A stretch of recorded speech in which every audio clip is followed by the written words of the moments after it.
বন্ধুরা, আজকের ভিডিওতে আপনাদেরকে দেখাতে চলেছি হাইপারলিংক কি করে ইউজ করতে হয় এক্সেল এর মধ্যে। তো আমরা একটা একটা করে সম্পূর্ণ হাইপারলিংকের ইনফরমেশন আপনাদেরকে দিব। আপনারা শেষ পর্যন্ত ভিডিওটা দেখবেন। প্রথমে আপনাদেরকে দেখাবো হাইপারলিংকের মাধ্যমে আমরা ওয়েব পেজ বা ওয়েবসাইটকে কি করে লিংক করতে হয়। হাইপারলিংকের মাধ্যমে আমরা অন্য কোনো এক্সেল ফাইলকে কি করে লিংক করব, আর সবচেয়ে বড় ইম্পর্টেন্ট যেটা যে ডাইনামিক হাইপারলিংক, মানে আমার একটা সিটের সঙ্গে একই ওয়ার্কবুকের মধ্যে বা একই ফাইলের মধ্যে একটা সিটের সঙ্গে আদার সিট গুলোর আমরা কি করে লিঙ্ক তৈরি করব। দেখুন বন্ধুরা, আমরা ওই জন্য অনেকগুলো সিট আমরা নিয়ে নিয়েছি। এজ, ভ্যালিডেশন, প্রতিটা সিটের আমার নাম দেওয়া আছে। এবার আমরা কি করব, হোম পেজ থেকে আমরা আদার সিট গুলোর সঙ্গে লিঙ্ক কি করে তৈরি করব সেটা আপনাদেরকে দেখাবো। তার সবার আগে আমরা দেখাই যে আমরা হাইপার লিঙ্ক ইউজ করে আমরা আমাদের এই ওয়ার্কশিট, কারেন্ট ওয়ার্কশিটের সঙ্গে আমরা কি করে ওয়েব পেজ বা ওয়েবসাইটের লিঙ্ক তৈরি করতে হয়। দেখুন আপনাদেরকে দেখাচ্ছি। সবার প্রথমে আমি এখানে গুগলের সঙ্গে লিঙ্ক করব। আমি এখানে একটা টেক্সট লিখি google.com, আর তারপর করবো ধরুন ফ্লিপকার্ট বা স্ন্যাপডিল.com। ওকে, আমরা সবার আগে কি করবো, এই নামগুলো লিখে নিলাম। হ্যাঁ, এখানে একটু বড় করে দিলাম। ওকে, এবার আমি কি করব, এবার আমি অর্ডার করে দিলাম। এবার আমি এরপর রাইট ক্লিক করব, google.com এর উপর রাইট ক্লিক করলাম এই কন্টেন্টের উপরে। করার পরে এবার সোজা চলে গেলাম হাইপারলিংকে গিয়ে উইন্ডো চলে আসলো, হাইপারলিংক ডায়লগ বক্স। এবার ইনসার্ট হাইপারলিংক এর মধ্যে সোজা চলে যাবো।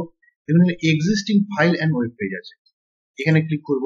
করার পরে এই যে অ্যাড্রেস বারের মধ্যে আমাকে লোকেশনটা, আমাদের লিঙ্কটা দিতে হবে। তাহলে লিঙ্কটা যদি আপনারা না বুঝতে পারেন সোজা চলে যাবেন ক্রোমে গিয়ে আপনি লিঙ্কটাকে একটা আপনি এখানে করবেন www.google.com আসলে। আচ্ছা, এটাকে আপনি কপি করে নিলেন। দেখুন, এটাকে আমি কপি করে নিলাম। কপি করে নিয়ে সোজা চলে গেলাম এখানে গিয়ে পেস্ট করে দিলাম। ওকে, এটা এখানে ছেড়ে দিলাম। এবার দেখুন এখানে স্ক্রিন টিপস মানে বোঝাচ্ছে যে ওইখানে আপনি কার্সারটা নিয়ে গেলে কি লেখা থাকে, যে google.com এ লেখা থাকবে। ওকে, আপনি চাইলে চেঞ্জ করতে পারেন। ওকে করে দিলাম। এইবার দেখুন আমি এখানে, দেখুন এইবার এই জায়গাটাতে google.com নীল রঙের লেখা, দেখুন কালারটা নীল রঙের হয়ে গেছে। এবার এখানে আমি ক্লিক করব। ক্লিক করার সঙ্গে সঙ্গে আমার কি হলো, আমার ওয়েব ব্রাউজার খুলে গেল। এবং ব্রাউজারের মধ্যে আমার google.com ডাইরেক্টলি খুলে গেল। ওকে, তাহলে আমরা এখানে ক্লিক করলে সঙ্গে সঙ্গে আমার ব্রাউজার ওপেন হয়ে যাবে, আর আপনার ডিফল্ট ব্রাউজার ওপেন হবে এবং সেখানে আপনার যে সাইটটা আপনি দিয়ে রাখছেন সেই সাইটটা আপনার এখানে শো করবে। নেক্সট চলে আসলাম snapdeal.com। সেম আবার আমরা চলে যাব স্ন্যাপডিলে, এখানে চলে গেলাম। এখানে গিয়ে স্ন্যাপডিল, আমরা স্ন্যাপডিল ক্লিক করলাম। স্ন্যাপডিলের পেজটাকে ক্লিক করলাম। স্ন্যাপডিল ওপেন হলো। এটাকে আমি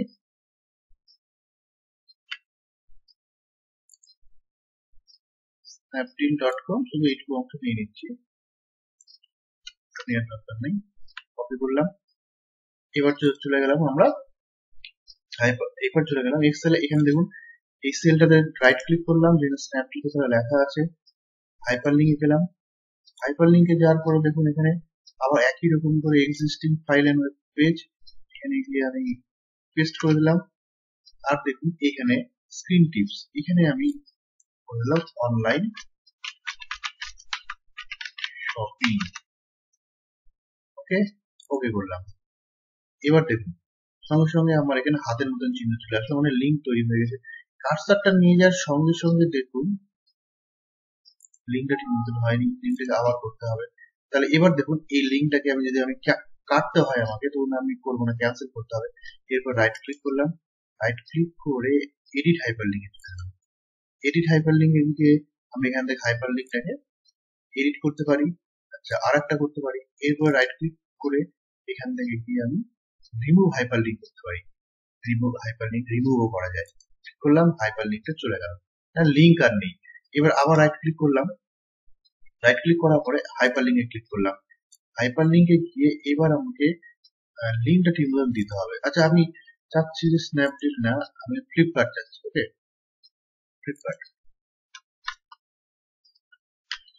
ফ্লিপকার্ট এখানে আছে।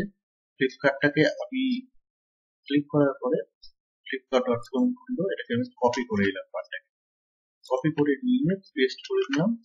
ওকে, অনলাইন শপিং ওকে করে দিলাম। হ্যাঁ, এখন অনলাইন শপিং এখানে চলে আসলো, যার মধ্যে ক্লিক করলাম। এবার এখানে ক্লিক করার সঙ্গে সঙ্গে এবার খুলে যাবে,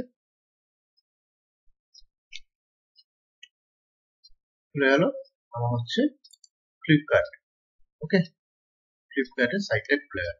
তাহলে এইভাবে আমরা লিঙ্ক করতে পারি যে কোনো ওয়েবসাইটের সঙ্গে। এবার চলে আসলাম পাশে যে আমরা এক্সেল ফাইলের সঙ্গে কি করে করতে পারি। তাহলে ধরে নিন এখানে আমি এক্সেল ফাইল, আচ্ছা তার পাশে লিখলাম ক্লিক টু এক্সেল ফাইল। ওকে, এখানে ক্লিক করলাম। তাহলে এরপর রাইট ক্লিক করলাম, হাইপারলিংকে গেলাম, হাইপারলিংকে গিয়ে এই যে existing file or web page, তাহলে এক্সিস্টিং ফাইল বলছে, তাহলে এই সঙ্গে আমি কার লিঙ্ক করব, যার লিঙ্ক করবো সেখান থেকে আমাকে খুঁজে বের করতে হবে। এখানে মাই ডকুমেন্ট এবং যেগুলো আছে আপনাদের যদি অন্য কোথাও থাকে তাহলে এখানে মাই কম্পিউটার, ডেস্কটপ অনেক কিছু আছে যেখান থেকে আপনার লিঙ্ক করতে হবে। সাপোজ আমি এটা করব অ্যাডভান্স ফিল্টার, এই ফাইলটার সঙ্গে আমি এক্সেল ফাইলের সঙ্গে লিঙ্ক করতে হবে। সিলেক্ট করলাম, সিলেক্ট করার পরে ওকে। আচ্ছা, তাহলে আমার লিঙ্ক হয়ে গেল। এরপরে ক্লিক করলাম, ক্লিক করার সঙ্গে সঙ্গে আমার ওই পেজটা খুলে গেল, অ্যাডভান্স ফিল্টার। ওকে, তাহলে এইভাবে আমরা কোনো এক্সেল ফাইলের সঙ্গে লিঙ্ক করতে পারি। আমরা যদি চাই কোনো পিকচারের সঙ্গে লিঙ্ক করতে, তাও করতে পারবো। যেমন পিকচার প্রথমে লিখলাম, এরপর রাইট ক্লিক করলাম, হাইপারলিংক আবার এক্সিস্টিং ফাইল মানে অলরেডি আপনার কাছে তৈরি করা আছে, আপনি সেটাকে ইউজ করছেন বা তার সঙ্গে লিঙ্ক করছেন। যে এজ বলে একটা ভিডিও পিকচার আছে, এজ বলে পিকচার আছে, এটাকে নিলাম, কপি করলাম, ক্লিক করলাম এবং চলে আসলো। এটা একটা ইমেজ। ওকে, তাহলে আমরা ইমেজের সঙ্গেও আমরা লিঙ্ক করতে পারি। আমরা হাইপারলিংকের মাধ্যমে আমাদের কারেন্ট এক্সেল শিট থেকে আমরা আউটসাইড আদার্স যে কোনো ডকুমেন্টের সঙ্গে লিঙ্ক করতে পারি। যেমন ওয়েবসাইট করলাম, এক্সেল ফাইল করলাম, ওয়ার্ড ফাইল করতে পারি, পিকচার করলাম, ভিডিও, অডিও, এভরিথিং আমরা লিঙ্ক করতে পারি। ওকে, এইবার আপনাদেরকে দেখাবো যেটা মজার জিনিস, এগুলো তো আমরা সাধারণত করেই থাকি, কিন্তু এইবার যেটা দেখাবো সেটা হচ্ছে আমরা একটা সিটের সঙ্গে বাকি সিটগুলো লিঙ্ক কি করে করবো। যেমন এটা দুই রকম পদ্ধতিতে আপনাদেরকে দেখাবো। সবার আগে যে এই সিটগুলো আছে, সিটগুলোর নামগুলো আমরা এখানে নিয়ে নিই। ওকে, এজ, ভ্যালিডেশন,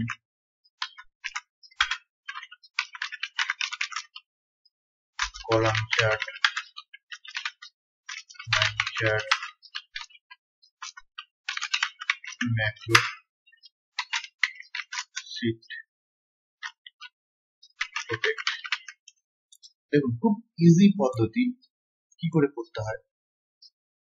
সবার আগে এজে ক্লিক করলাম, এরপরে রাইট ক্লিক করলাম, হাইপার লিঙ্কে গেলাম। দেখুন এর আগেরটা আমরা এখান থেকে করলাম না, এবার হচ্ছে প্লেস ইন দিস ডকুমেন্ট, এই ডকুমেন্টের মধ্যে ক্লিক করলাম। এই এজটা কার সঙ্গে করবো, এই সিটের সঙ্গে, জাস্ট এখানে ক্লিক করলাম।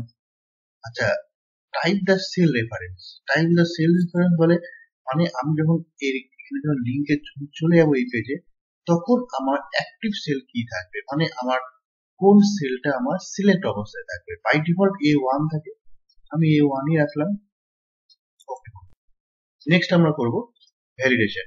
ভ্যালিডেশনটা কি করে করব, এখানে উপর রাইট ক্লিক করলাম, একই রকম ভাবে চলে গেলাম হাইপারলিংক, হাইপারলিংকে গিয়ে এইবার আমরা এখান থেকে ভ্যালিডেশন সিলেক্ট করলাম। ওকে, আচ্ছা এখানে সেল রেফারেন্স A1 আছে, আমরা এখানে করে দিলাম A3। ওকে, ওকে করলাম। এবার দেখুন এখানে যখন আমি এই যে ক্লিক করলাম, সঙ্গে সঙ্গে আমার এই যে চলে আসলো, এই সিটটা খুলে গেল। আচ্ছা এখানে দেখুন সেল রেফারেন্স আমার A1 মানে এই সিটটা শো করছে। আবার হোমে গেলাম, হোমে যাওয়ার পরে এবার ভ্যালিডেশনে ক্লিক করলাম। দেখুন এবার ভ্যালিডেশনে চলে গেলাম। এবার অ্যাক্টিভ সেলটা হচ্ছে আমার দেখুন A3, তার মানে সেল রেফারেন্স যেটা বলছিল সেটা হচ্ছে A3 তে থাকে। এই হলো ব্যাপার, খুব ইজি। এইটা হলো একটা পদ্ধতি। নেক্সট পদ্ধতি আমি দেখাবো ফর্মুলার মাধ্যমে। ওকে, ধরুন কলাম চার্টকে আমরা ফর্মুলার মাধ্যমে করব। কি করে করব? ইকুয়াল টু হাইপারলিংক, হ্যাঁ, ডল ইনভাইট কমা, আচ্ছা রেফারেন্সের জন্য আমাকে দিতে হবে হ্যাশ, এটা মনে রাখবেন। হ্যাঁ, রেফারেন্সের জন্য দিতে হবে হ্যাশ কোলন। এইবার আমাকে সিটটার নাম দিতে হবে। সিটটার নাম কি আছে?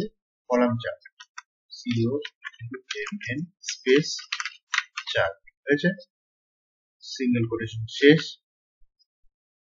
এইবার আমাকে দিতে হবে একটা এক্সক্লেমেটরি চিহ্ন দিয়ে, এবার আমাকে যে সেল রেফারেন্স যেটা বলছিলাম যে সেল রেফারেন্সটা আমাকে দিতে হবে, এর আগে এটা A1 বা A3 করছিলাম, এখানেও আমাকে এটা উল্লেখ করতে হবে। সাপোজ এটা আমি A2 করে দিলাম। এবার আমাকে double inverted comma close with comma, একটা হয়ে গেল আমার।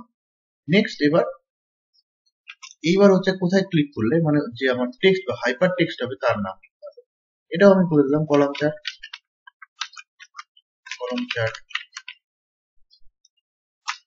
ওকে, ব্র্যাকেট ক্লোজ। তাহলে কি হলো? প্রথমে হ্যাশ, তারপরে প্রথমে ডবল ইনভাইট কমা, তারপরে হ্যাশ, তারপরে সিঙ্গেল কোটেশনের পরে কলাম চার্ট। এটা হচ্ছে কলাম চার্ট বলতে এই যে কলাম চার্ট যে সিটের নামটা সেটা লিখতে হবে।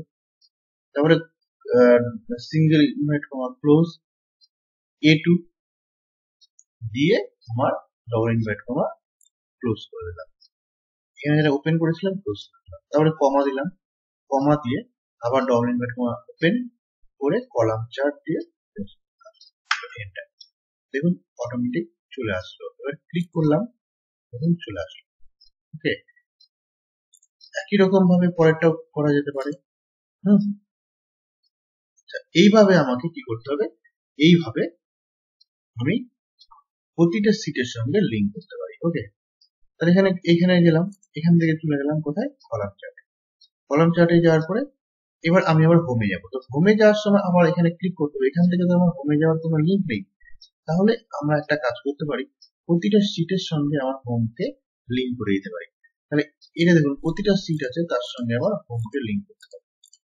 এটা করতে গেলে আমাদেরকে প্রতিটা সিটে এইভাবেই কাজ করতে হবে, ব্যাক করে করে আলাদা করে লিঙ্ক তৈরি করতে হবে। না হলে আমাদের একসঙ্গে করতে চাই করতে পারবো। কি করে দেখুন, দারুণ একটা আপনাদেরকে টিপস বলছি।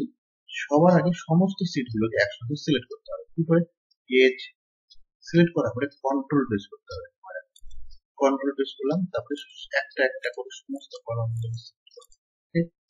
হয়ে গেল সবগুলো একসঙ্গে। এবার যা কাজ করবো সবগুলো কমন হবে। এইবার কি করলাম? এরপরে রাইট ক্লিক করলাম, রাইট ক্লিক করে ইনসার্ট করলাম। তার মানে সবগুলোতে একটা করে রো ইনসার্ট হয়ে গেল। হ্যাঁ, রো ইনসার্ট হয়ে যাওয়ার পরে প্রথম সেলটাকে একটু বড় করলাম, সবগুলোতে বড় হয়ে গেল, চড়া হয়ে গেল। এখানে ক্লিক করলাম। এইখানটায় আমাকে হচ্ছে সূত্রটা লিখতে হবে। কি করব? ইকুয়াল টু হাইপারলিংক, হয়েছে, ডবল ইনভাইটেড কমা, কি বলেছিলাম? Hash single inverted comma. এইবার হোম কথাটা লিখবো। এই সিটটার নাম কি? হোমে ক্লিক করলাম, সিঙ্গেল ইনভাইট কমা ক্লোজ করলাম। ওকে, তারপরে কি করব? তারপরে আমরা এক্সক্লেমেটরি চিহ্ন দিব একটা। এক্সক্লেমেটরি চিহ্ন দেওয়ার পরে এইবার আমরা দিব সেল রেফারেন্স, যে কোনো একটা সেলকে অ্যাড্রেসটা আমি দিয়ে দিই। A1 দিয়ে দিলাম, ডবল ইনভাইট কমা ক্লোজ করে দিলাম, কমা, হয়েছে। এখানে এবার কি করব?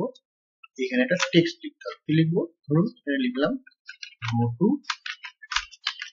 Home page, double inverted comma শেষ, ব্র্যাকেট ক্লোজ। ওকে, এন্টার। তাহলে এটা আমার হয়ে গেল। এইবার দেখি আমি প্রতিটা সিটের সঙ্গে দেখুন সেটিং হয়ে গেছে। দেখুন প্রতিটা সিটে কিন্তু হয়ে গেছে। এবার এখান থেকে আমি যে কোনো একটা ক্লিক করব, ক্লিক করলাম, দেখুন হোম পেজে চলে আসছে। এখানে গেলাম, এই যে এখানে ক্লিক করলাম, আবার হোম পেজে চলে আসলাম। কলাম চার্টে গেলাম, এখান থেকে আবার ক্লিক করলাম, হোম পেজে চলে আসলাম। তো এটা খুব সুন্দর একটা পদ্ধতি, যার মাধ্যমে আমরা প্রতিটা সিটের সঙ্গে আমরা এইভাবে লিঙ্ক তৈরি করতে পারি। ওকে, তাহলে এই হলো আজকের ভিডিও। আজকের ভিডিওতে আমরা দেখলাম যে সিটগুলোর সঙ্গে কি করে লিঙ্ক করতে হয় হাইপার লিঙ্কের মাধ্যমে, এবং ওয়েবসাইট, পিকচার এবং এক্সেল শিটের সঙ্গে কি করে আমরা লিঙ্ক করতে পারি। তাহলে আজকের ভিডিও যদি ভালো লেগে থাকে তাহলে অবশ্যই লাইক, কমেন্ট এন্ড সাবস্ক্রাইব অবশ্যই করবেন। ততক্ষণের জন্য ধন্যবাদ।